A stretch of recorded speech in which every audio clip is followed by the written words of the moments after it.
Welcome friends, मैं संदीप निगम आज आपको बताऊंगा my SQL nth value window function के बारे में। यहाँ पर एक डेटा लिया हुआ है एग्जाम्पल के लिए, जिसमें स्टूडेंट का नाम, क्लास और उनके मार्क्स है। यहाँ पर देखने वाली जो मेन बात है वो है कि 12th में कुछ स्टूडेंट है, कुछ 11th में है और कुछ 10th में है। अब मैं आपको nth वैल्यू फंक्शन का एग्जाम्पल बताता हूँ कि हम उसे कैसे यूज़ करते हैं। देखिए यहाँ पर जितने कॉलम में मैंने सेम रखे, उसके बाद मैंने यहाँ पर लिखा nth अंडरस्कोर वैल्यू। देखिए जैसा कि नाम से ही क्लियर हो रहा है, nth यानी कि आप जो वैल्यू देंगे, जो रो नंबर देंगे, उस रो नंबर का डेटा ये आपको दिखा देगा। अब मैंने यहाँ पे कॉलम जो लिया है वो लिया है स्टूडेंट का nm और कॉमा लगा के मुझे कहाँ से कौन सी वैल्यू से लेना, 1 यानी कि पहली रो, 2 यानी दूसरी रो, 3 यानी तीसरी रो। तो मैं यहाँ पर लिख देता हूँ 1 और मैं विंडोज़ फंक्शन है तो यहाँ पर हमें ओवर लिखना होगा।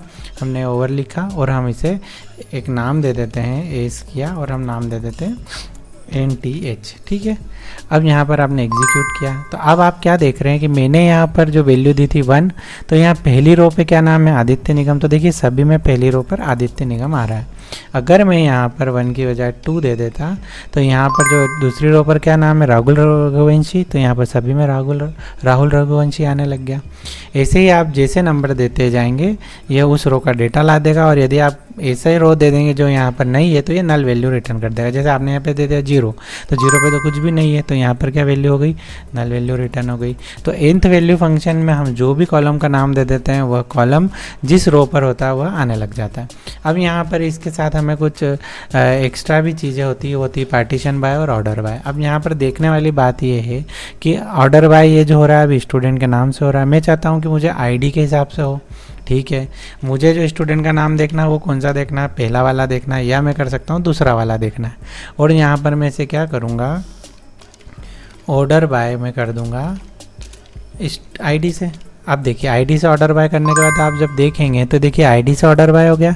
हमने लिखा है दूसरा नाम देना है, तो पहला तो ये छूट जाएगा ऋषभ शर्मा, तो देखिए सभी में क्या आने लग गया, ऋषभ शर्मा आने लग गया।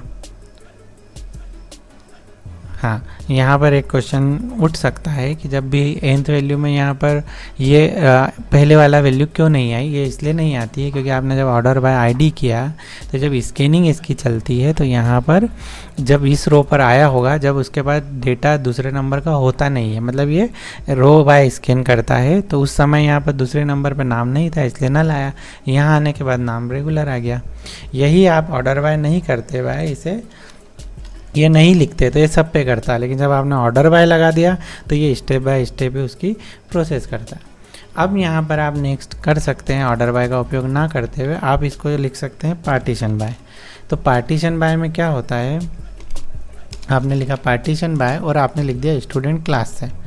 तो स्टूडेंट क्लास को जब आप कर देंगे तो ये क्या होगा, इनका एक पार्टीशन बन जाएगा और उस पार्टीशन के हिसाब से काम करेगा। जैसे देखिए 10th में दूसरे नंबर पे क्या है, आदित्य निगम। 11th में दूसरे नंबर पे क्या है, राहुल रघुवंशी। 12th में दूसरे नंबर पर क्या है, राकेश माली। तो ये उस तरह से उस पार्टीशन के नाम इसमें आने लग गए। यानी कि nth वैल्यू फंक्शन का उपयोग करके आप किसी भी पर्टिकुलर पार्टीशन पे या ऑर्डर बाय क्लास लगाकर आप किसी भी रो पर किसी दूसरी रो का डेटा ला सकते हो। साथ ही में आप इसी पर प्रीवियस रो का डेटा लाना चाहते हो तो प्रीवियस रो का -1 का लॉजिक लगाकर भी डाटा ला सकते हैं। आपको ये वीडियो कैसा लगा मुझे ज़रूर बताइए। मिलते हैं नेक्स्ट वीडियो में। Thanks for watching.